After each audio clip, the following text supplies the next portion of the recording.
सत श्री अकाल पाजी। ओहो वेद पाजी, आओ जी आओ। सत श्री अकाल पाजी, सत श्री अकाल। आओ जी।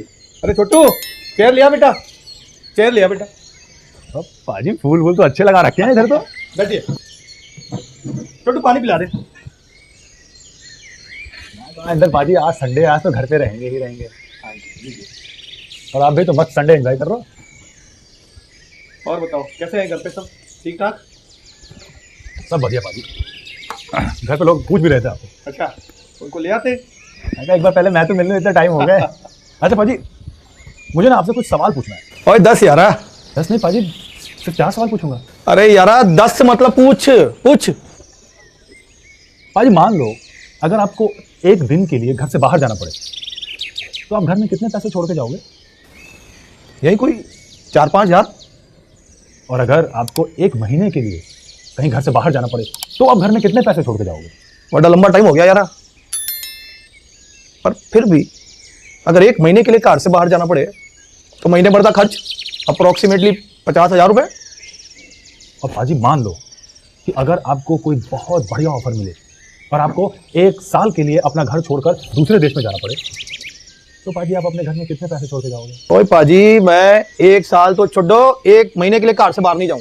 मैं अपना कार, अपनी बीवी बच्चों को छोड़ के कार से बाहर जाऊं। चलो फिर भी अगर अपने कार से बाहर 1 साल के लिए चला गया तो साल भर का खर्च 5 लाख रुपए। 5 लाख रुपए? हाँ जी। पाजी आप एक दिन के लिए जाते हो तो 5,000 रुपए छोड़ के जाते हो। हाँ जी। एक महीने के लिए जाते हो तो घर पे 50,000 रुपए छोड़ के जाते हो। हाँ जी। और जब 1 साल के लिए जाते हो तो आप 5 लाख रुपए छोड़ के जाते हो। अरे हाँ यारा हाँ। पाजी मान लो अगर आप हमेशा के लिए घर छोड़ के जाते हो तो आप घर में कितने पैसे छोड़ के जाते हो? तो ये क्या बात कर रहा है यारा? मान हमेशा के लिए?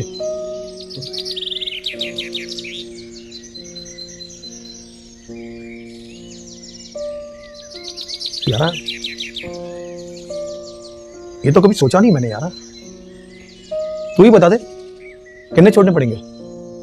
कम से कम 10 साल का खर्च तो आपको छोड़ के जाना पड़ेगा।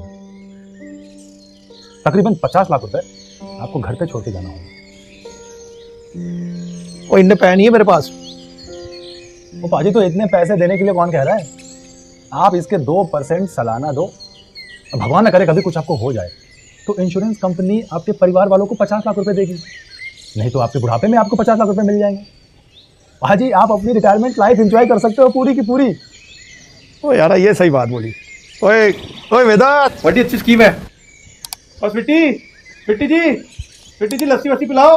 अरे नहीं पाजी, अरे मैं बस गुजर रहा था, मैं निकल जाऊंगा अभी। बिस्मिल्लाहिर्रहमानिर्रहीम। अस्सलामु अलैकुम। मैं हूं एरिया मैनेजर अनीस मेहदी।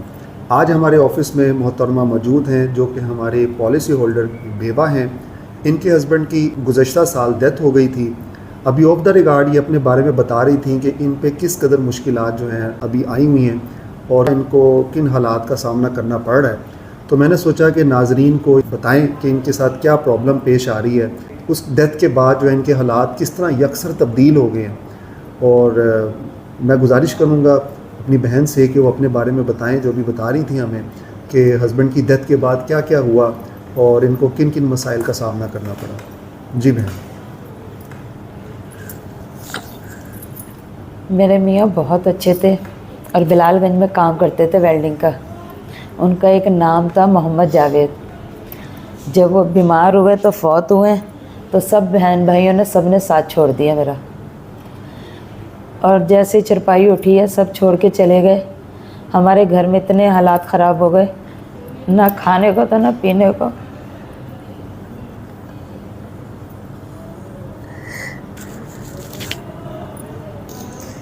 और बच्चे मेरे छोटे थे, कमाने वाले भी नहीं थे।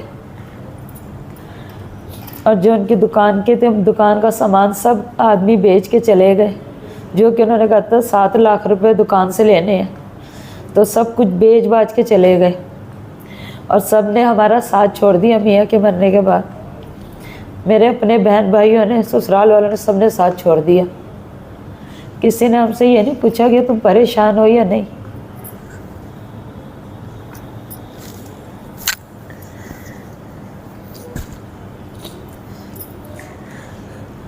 मेरे मियाँ के मरने के बाद बहुत बुरे हालात हो गए। किसी ने हमारे घर के बारे में नहीं पूछा कि तुम क्या, तुम्हारा हाल है, कैसे गुजर रही है, किसी ने आके नहीं पूछा। जो मेरे मियाँ ने ये इंश्योरेंस करवाई थी, बस हौसला रखें बहन, अल्लाह ताला आपका हामी और नासिर हो। बस आपकी बात ये पैगाम पहुंचाने का मकसद यही है कि जो हमारे प्रॉस्पेक्ट्स हैं, जो हमारे नाजरीन हैं, वो इस बात को समझ सकें कि जब घर का सरबरा होता है तो अमूमी तौर पे हालात मुनासिब होते हैं, बेहतर होते हैं। लेकिन किसी वक्त भी हालात अगर चेंज हो जाते हैं, घर का सरबरा नहीं रहता, कमाने वाला नहीं रहता, तो फैमिली को किस कदर मुश्किलात का सामना करना पड़ता है। तो सिर्फ इस बात को यानी कि इस पैगाम को पहुंचाने के लिए जो है ये आपकी हम जो है गुजारिश कर रहे हैं कि आप बताएं अपने बारे में कि क्या आपने फेस किया इन हालात में अपने हस्बैंड के बाद।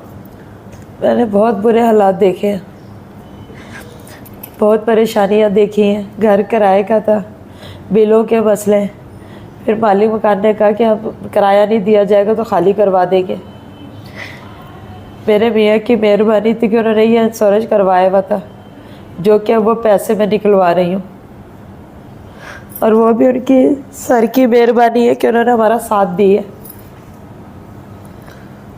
बहरहाल ये तो आपका हक था, इसमें कोई हमारी कोई ऐसा कोई एहसान नहीं है। आपके हस्बैंड ने पॉलिसी ली हुई थी और उसकी वो किस्तें अदा करते थे, और पॉलिसी का मकसद ये था कि उनके ख़ानदान को मुआशी तहफ़्फ़ुज़ फराहम किया जाए। लेकिन अनफॉर्चुनेटली कुछ किस्तें उनकी शॉर्ट थी, लेकिन उसके बावजूद जो रकम अभी आपको मिल रही है स्टेट लाइफ की तरफ से, वो भी किसी हद तक आपका सहारा बनेगी, और मैं समझता हूँ कि बहुत काम आएगी आपको। और आपने भी हमारा साथ दिया है, जिसकी वजह से हमें हौसला हो गया। वरना हमारे पास ये ना होते तो हमें मालिक मकान भी खाली करवा देता घर, पर किसी ने साथ नहीं दिया। तो आप क्या पैगाम देना चाहेंगी नाजरीन को, जिनके अल्लाह ताला सबके जो हैं वो मैं तो यही कहूँगी कि सबके मियाँ को अल्लाह ताला सलामत रखे और अपने मियाँ के साथ प्यार मोहब्बत से रहें। हमें पता है जो हमारा बुरा वक्त है कि मियाँ के मरने के बाद बुरा वक्त आया, सबने साथ छोड़ दिया। यानी कि आप पैगाम देंगे उन फैमिलीज़ को कि वो ज़रूर ये पॉलिसीज़ वगैरह लें, क्योंकि वहम गुमान में नहीं होता, हालात जिस तरह तब्दील हो जाते हैं और ज़िंदगी इंतहाई गैर यकीनी है। किसी भी नागहानी सूरत हाल के पेश नज़र जो है कोई भी किसी भी सूरत हाल का जो है आपको सामना करना पड़ सकता है।